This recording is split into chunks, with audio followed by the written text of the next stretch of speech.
¿Qué tal amigos del Círculo de Cine? Miguel Contreras Torres, bienvenidos a la quinta sesión de este seminario de lectura que estamos dedicando a José Revueltas. Hemos titulado a este seminario José Revueltas y el cine, en el que estamos comentando, revisando un texto que lleva por título El conocimiento cinematográfico y sus problemas, publicado por la UNAM en el año 1965, una primera edición dentro de su colección Textos de Cine.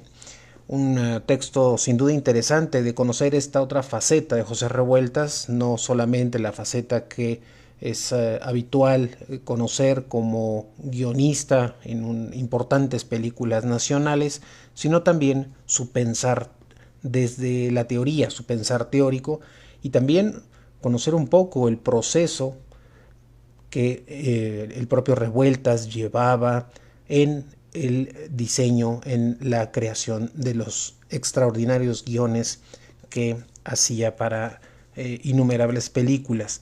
Estamos justo revisando en esta ocasión el capítulo que tiene que ver con la integración cinematográfica en el montaje a partir del fotograma. Estamos entonces revisando este texto en el que hemos pasado por la revisión de el lugar del cine en el arte, los problemas del guión cinematográfico que vimos en dos momentos o en dos apartados, primero revisando el concepto y los métodos del guión y después el método del guión propiamente, y un siguiente capítulo, un tercer capítulo que tenía que ver sobre cómo procede la película. Ahora tocará el turno en este cuarto capítulo de este libro, la integración cinematográfica en el montaje a partir del fotograma. Les recordamos que estas transmisiones se quedan grabadas, se quedan alojadas en el carrete de videos de nuestra página del Círculo de Cine Miguel Contreras Torres, de manera que ustedes la puedan consultar el día, las veces que ustedes así lo deseen.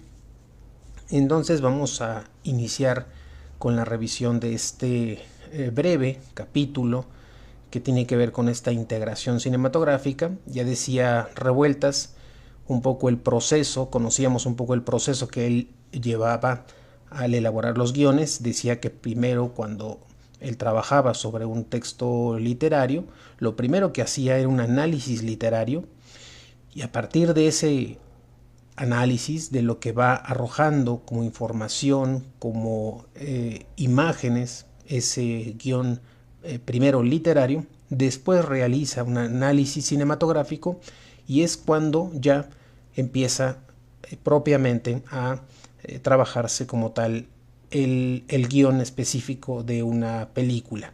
Así es que vamos a iniciar con esta revisión. Estamos en la página 75 de esta primera edición y nos dice Revueltas que la película, reiterando lo que ya había comentado en el capítulo anterior, como la película es una integración que está determinada, que se produce a lo largo de un proceso de agregaciones también determinadas.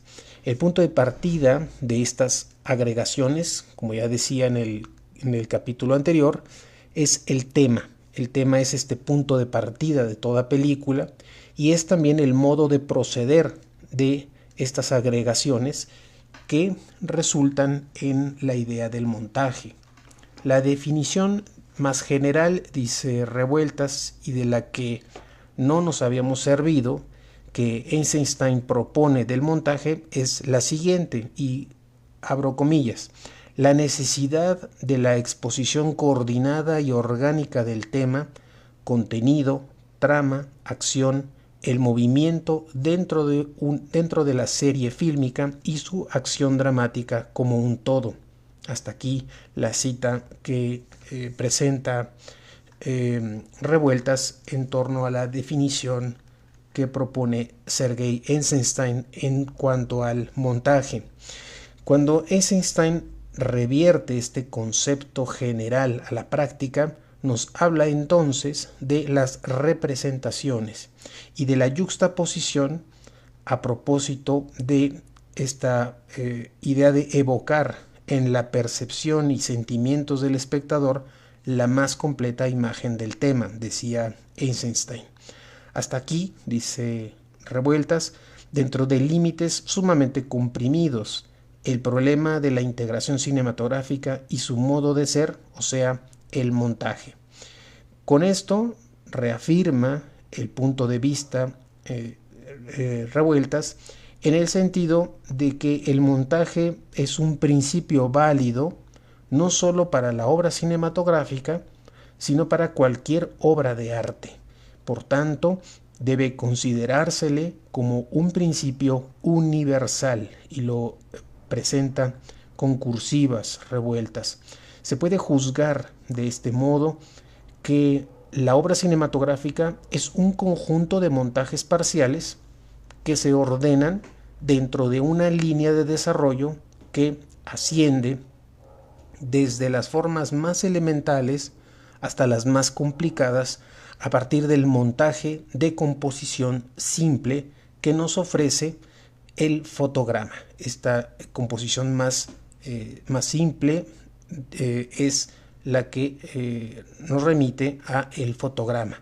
Este ordenamiento, dice Revueltas en la página 76, este ordenamiento del montaje está precedido a su vez por la forma que reviste el proceso de evocación. Aquí nos habla de cómo es, en un sentido más amplio, sería la ideación. Esta evocación, este proceso de evocación en el ser humano, desde la percepción cognoscitiva, también simple, que continúa con las representaciones como resultado de percepciones combinadas entre sí, para finalizar, como cita nuevamente, con la más completa imagen del tema.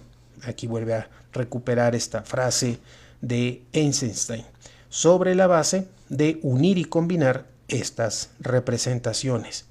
De acuerdo con este ordenamiento, tendríamos entonces un esquema de una doble pista, entre comillas, un doble track, dos carriles paralelos a seguir simultáneamente. ¿Cuáles son estos dos carriles? Bueno, de un lado, la pista, por así decirlo, correspondiente al proceso cognoscitivo, y del otro, la correspondiente a los materiales cinematográficos. Ambas están dispuestas en la forma correlativa de dos columnas. Entonces aquí nos presenta Revueltas en la página 76 y parte de la 77 una representación donde tenemos dos columnas. En la columna de la izquierda vamos a tener este proceso cognoscitivo, mientras que en la columna de la derecha tendremos estos materiales cinematográficos. Por ejemplo, abre un primer inciso, un primer elemento, un elemento A, del cual en la columna de la izquierda nos escribe lo siguiente Revueltas: de la percepción simple a las percepciones combinadas. Y ahí tendríamos enfrentado en esta primera columna una segunda columna en la que tendremos un A', en el que Revueltas nos menciona del fotograma a los cambios de contenido dentro de un mismo trozo de película y su unión con otro trozo de película diferente. En el columna, nuevamente regresamos a la primera columna, la columna de la izquierda nos habla de las percepciones combinadas a la imagen, en este elemento B y un B' en la columna enfrentada. Nos escribe Revueltas la unión de los trozos 1 y 2 agregados a otra combinación distinta de fragmentos 3 y 4. Así nos va presentando entonces un tercer momento, un inciso C y un inciso D, en el que este tipo de ordenación correspondería a una estructura, dice Revueltas. Pero hay otra línea directriz a la cual deben estar también sometidos los elementos anteriores y tampoco, sin lo cual, bueno, tampoco puede existir una película. Esto es la construcción dramática, cuyos principios van a ser anteriores al cine. La cinematografía, dice Revueltas, no supera los principios en que se funda básicamente la dramaturgia, pese a lo que se pueda decir en contrario. He aquí, por ejemplo, las palabras del teórico Timoshenko, con las cuales Revueltas está de acuerdo. Y la cita de Timoshenko es la siguiente: la película como producto de arte existe desde el momento en el que la palabra fue sustituida por la visión, cuando fue rota la unidad del tiempo, del lugar, de la acción, cuando surgieron los métodos más diversos para combinar el orden sucesivo de las escenas, cuando dentro del mismo marco fue posible variar el campo de visión de la cámara. Hasta aquí la cita de Timoshenko. Dice entonces Revueltas que a su modo de ver, Timoshenko se equivoca dejándose llevar por el entusiasmo de las posibilidades que tiene el cine, tomándolas de un modo excluyente respecto a otras expresiones del arte, como posibilidades que anulan determinados principios de la materia y la realidad estética, principios que es imposible prescindir. Desde luego, dice Revueltas, se advierte que las palabras de Timoshenko están escritas en una cierta etapa primitiva del desarrollo del cine, antes del sonido. Así, de la prescindencia de la palabra, a Timoshenko le pareció fácil barrer con todo lo demás, la unidad de tiempo, el espacio, la acción, mientras simultáneamente erigía la pluralidad de recursos para ordenar las escenas y los cambios de ángulo visual dentro del mismo cuadro, en principios rectores del modo de ser de la obra cinematográfica, cuando no son otra cosa que formas subordinadas a principios permanentes que existen con anterioridad y al margen de la cinematografía misma. En la página 78 continúa José Revueltas, diciendo que los métodos para combinar el orden sucesivo de las escenas y para variar el campo de visión de la cámara, aquí recupera dos frases de Timoshenko, dentro del mismo marco, pueden ser todo lo variado que se quiera, pero no constituyen la determinación de lo que es el cine. Los principios fundamentales de la cinematografía, dice Revueltas en la página 78, radican en el montaje y en la construcción dramática. Cuando cualquiera de estos dos principios, montaje y construcción dramática, no se corresponde en la forma adecuada uno con el otro, ni ejerce dentro de la obra cinematográfica de que se trate la función de cada uno de los elementos que la integran, la obra va a resultar mal, va a resultar incompleta, confusa, singularmente jactanciosa, pedante.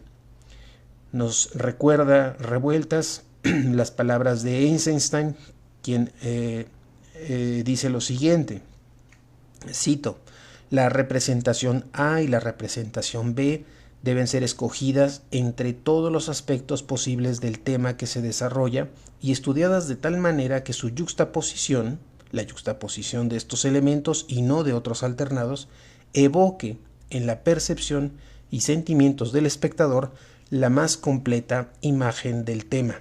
Hasta aquí la cita de Eisenstein. Por ejemplo, dice Revueltas, ¿qué es lo que hace Orson Welles en Citizen Kane, su famosa película? Bueno, precisamente, en lugar de elegir entre todos los posibles aspectos del tema, las representaciones adecuadas, prescindió de estas para poder exponer todos los aspectos posibles, incluso mediante un procedimiento de rechazo a ciertos aspectos que ya había expresado en la pantalla y que el espectador está obligado a aceptar entonces como pistas falsas, deliberadas o inútiles. En la página 79 Continúa Revueltas hablándonos de esta película de Orson Welles, Citizen Kane, y nos dice que esta película, con todo, logra momentos aislados de gran belleza y de gran eficacia expresiva, pero en su conjunto, para Revueltas, no cumple la tarea que se impone toda obra cinematográfica, que es ser una unidad coordinada y orgánica de tema, contenido, trama y acción.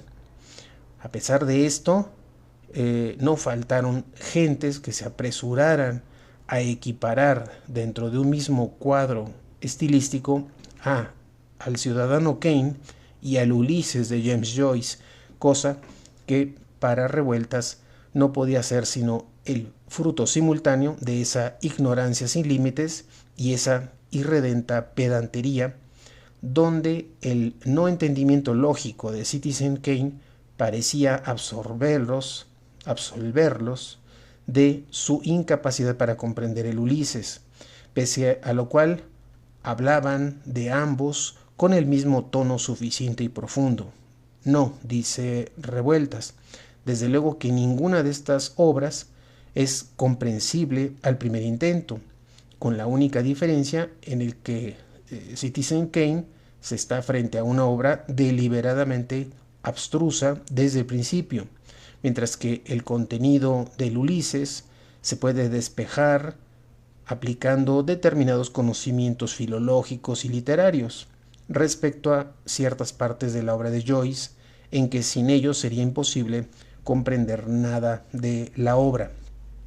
En la página 79 nos dice Revueltas que, en resumen, se puede formular sus conclusiones, las conclusiones de Revueltas, por lo que se refiere a la obra cinematográfica en la forma siguiente. Y aquí va a presentarnos algunos elementos muy concretos de estas ideas a manera de resumen.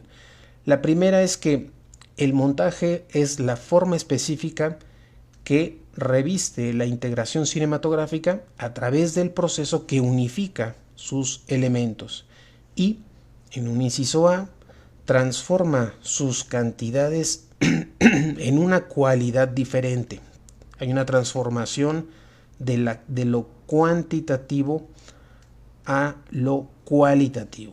Y en un inciso B, conserva un equilibrio de estos elementos opuestos dentro de una unidad transitoria que deberá romperse para dar paso a una fase superior en la expresión dramática. Y finalmente, un inciso C, que consuma la síntesis cognoscitiva en la cual se va a cifrar este total de los propósitos emotivos de la obra. En segundo lugar, nos dice Revueltas en la página 80 que el montaje procede con el mismo método que el intelecto humano al formar primero las percepciones sobre la base de una primera impresión o un dato sensible, y en un inciso B nos dice Revueltas no solamente de formar las percepciones, sino también las imágenes, estas sobre una base de un conjunto que está determinado de percepciones. Y un inciso C, las imágenes, la imagen total del tema, el concepto acabado de este mismo, sobre la base de un conjunto combinado de imágenes. Una tercera elemento que quiere destacar Revueltas a manera de resumen es que el montaje cinematográfico está subordinado a la necesidad de ser, cita, la exposición coordinada y orgánica del tema, contenido, trama y acción. Hasta ahí la cita. O sea, la necesidad de expresarse dentro del principio fundamental de toda construcción dramática, que es la unidad de tiempo, espacio y acción. Decía Revueltas más arriba de este texto, anteriormente en este texto, que el montaje arranca de las combinaciones más simples que ofrece su núcleo básico, o sea, el fotograma. Ahora Revueltas va a detenerse en este punto, porque va a mostrarnos la extraordinaria importancia de este núcleo básico que es el fotograma. Se pregunta Revueltas, ¿qué es el fotograma? Dice que el fotograma es el pequeño cuadro aislado cuya sucesión forma un determinado trozo o fragmento de película. Nos dice Revueltas que a primera vista esta descripción que ha dicho sobre el fotograma parece no tener nada en particular. Sin embargo, hay ahí una característica importante. Se trata de un cuadro cuya sucesión constituye un fragmento de película. Y nos explica a qué se refiere con esto. Dice que entre un cuadro aislado perteneciente a un fragmento de película y una fotografía fija no habría diferencia alguna a no ser la sucesión del primero. Es decir, que aun si suponemos que en el fotograma no se mueve nada de lo que ahí está contenido, este fotograma tiene una sucesión, se repite a sí mismo cierto número de veces, se sucede en el tiempo y en el espacio también dentro de un trozo de película.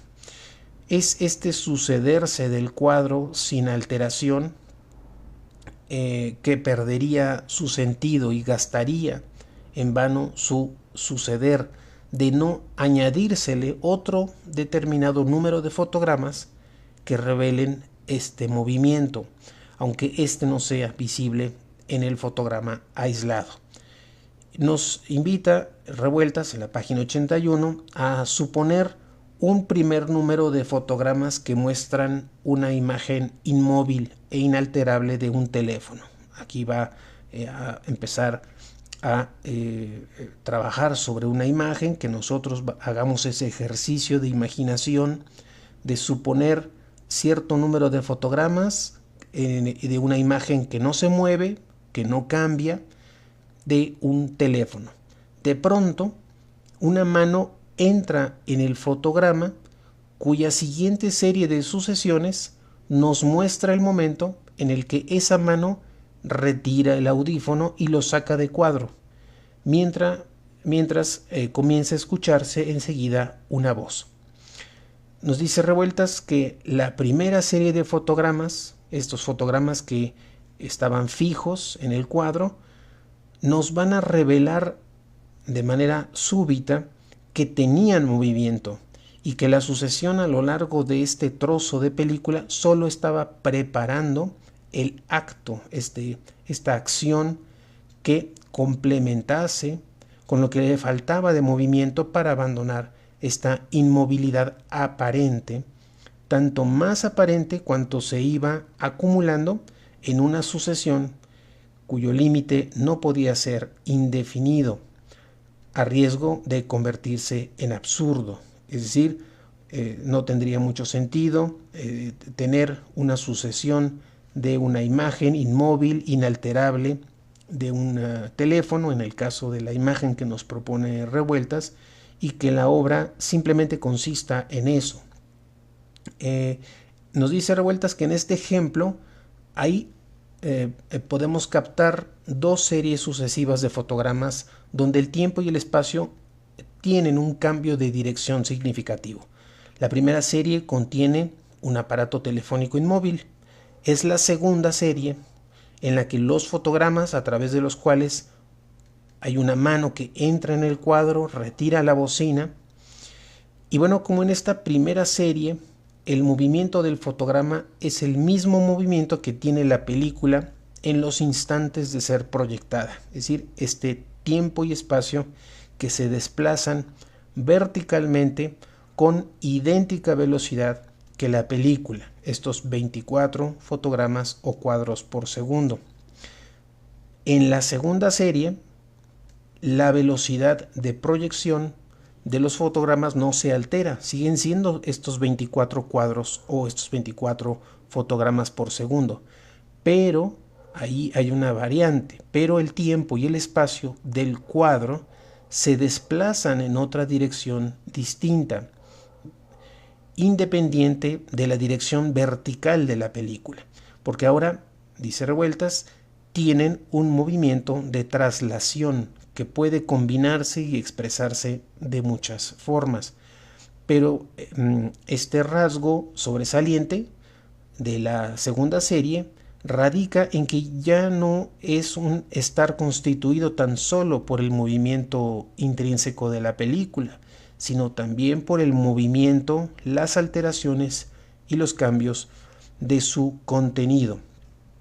Ahora nos propone Revueltas tomar otro ejemplo, pero ya no de un objeto inmóvil, sino de un personaje que a través de ciertos fotogramas aparece en la pantalla en los momentos de ir de izquierda a derecha del cuadro y detenerse en este último punto sin salir del mismo. En el primer ejemplo tenemos entonces un caso de movimiento implícito, porque el contenido concreto se nos va a revelar con la siguiente serie de fotogramas donde la mano toma el aparato telefónico. En este segundo ejemplo hay un movimiento explícito y visible. La claridad de este contenido se nos va a revelar, digamos, si le añadiéramos el material de nuestro primer ejemplo, es decir, el teléfono inmóvil y enseguida esta mano que toma el teléfono, a la cual este montaje haría corresponder la mano del personaje de nuestro ejemplo número 2.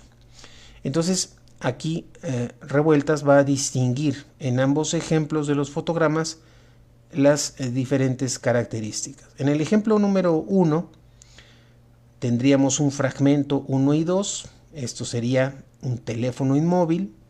El fragmento 3 y 4 sería esta mano que entra a cuadro y toma el audífono. Y lo que resultaría totalmente es una acción determinada. En el caso del ejemplo número 2, tendríamos un movimiento explícito y visible del contenido, porque vamos a tener a un personaje que se traslada de izquierda a derecha en este cuadro.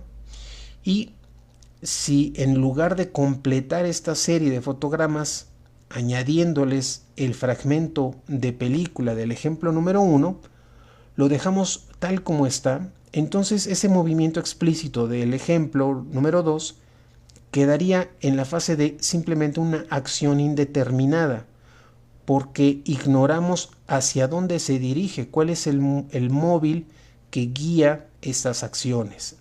En la página 83 nos dice que esto mismo ocurriría si a nuestro ejemplo número 1 le quitáramos este fragmento 3 y 4. En este caso sería imposible ya hacer una yuxtaposición del ejemplo número 2 y del 1. Lo que deduce Revueltas de esta explicación es que el primero de los principios elementales que norman como tal el montaje es unir solamente aquellos fragmentos de película cuyo contenido exprese una acción determinada. Se está refiriendo al ejemplo número 1. O también un fragmento determinado de la acción, como lo que pudimos constatar en el ejemplo número 2. Cuando estos puedan entonces correlacionarse de un modo adecuado y unificarse en una forma homogénea. En la misma página 83 nos dice Revueltas que aquí aparece un principio muy importante, porque estos dos ejemplos van a demostrar una cosa. Van a demostrar que el movimiento no es la acción. Dicho de otra forma, que la acción debe ser el contenido del movimiento y que jamás habrá que confundir una cosa con la otra en términos de la cinematografía. En el tiempo y el espacio objetivos, naturales, entre comillas, exteriores al hombre, acción y movimiento, se confunden, son idénticos. En cambio, en el cine suele ocurrir que un movimiento se produzca al margen de la acción, que no esté coordinado ni integrado dentro de una acción, es decir, dentro de una serie de movimientos dirigidos a un fin, encaminados a un propósito, ya sea que esto se trate de una acción concreta y simple, como por ejemplo tomar o dejar una cosa, un objeto, ir o venir de un punto a otro, o también puede ser una acción dramática en una película. Entonces, este dirigir e integrar los movimientos dentro de una acción y las acciones dentro de un acontecer dramático es lo que constituye el ritmo, dice Revueltas en la página 81 de este capítulo. Es el ritmo, es lo que constituye el ritmo de una película, su ritmo cinematográfico, su fluencia expresiva, como ya había dicho en capítulos anteriores. Y ya para cerrar esta descripción, este trabajo del capítulo que estamos revisando el día de hoy, Revueltas nos dice que, sin embargo, uno de los errores más frecuentes es confundir, por un lado, movimiento y acción, y por otra, también confundir velocidad con ritmo. Aquí Revueltas nos recuerda cómo es que hemos visto que esta confusión se puede evitar desde el momento en el que se plantea el análisis del fotograma, un análisis que se realiza antes de llevar a cabo la toma, y también se puede evitar antes del momento mismo de hacerlo, es decir, cuando se escribe la película. Desde luego, termina Revueltas diciendo que, desde luego, si no se realiza este análisis, se corre el riesgo de tener que desechar tomas o resignarnos a sufrir una película irregular y mal dicha en términos de esta escritura de su propio guión. Entonces, hasta aquí va a terminar José Revueltas este interesante capítulo donde nos habla de esta integración en el cine y cómo es que se va trabajando la cuestión del montaje a partir de un elemento muy general que va a ser el fotograma y cómo es que cómo lo va relacionando primero a través de un proceso cognoscitivo, pero después también propiamente con los materiales cinematográficos. Ha recuperado, ha revisado distintas obras, entre ellas Ciudadano Kane de Orson Welles, para poder explicar también con ejemplos muy interesantes cómo es que hay que evitar esas confusiones entre estos elementos. Por un lado, el no confundir movimiento con acción, y por otro lado también no confundir, cuando hablamos de cine, la velocidad con el ritmo que tiene la propia película. Así es que ese es el capítulo que hemos revisado el día de hoy. Continuaremos nuestro seminario de lectura revisando el siguiente capítulo, que dedica a el guión cinematográfico y los actores. Vamos a ver qué nos propone teóricamente José Revueltas en torno a el guión y la actividad de la actuación en el cine. Así que será un trabajo, un capítulo sin duda muy interesante. Y sin más, los espero el día de mañana para continuar con este seminario. Mientras tanto, que tengan una excelente noche y nos escuchamos el día de mañana a la misma hora, 9 de la noche, en este seminario que hemos reprogramado, que tenemos pensado realizar en agosto y que ahora en septiembre estamos dándole desarrollo. Así es que espero poder contar con su presencia, ya sea directo o a través de la grabación, en esta serie de transmisiones. Gracias y hasta el día de mañana, 9 de la noche, en vivo, para la sexta sesión del Seminario de Lectura, José Revueltas y el cine. Muchas gracias.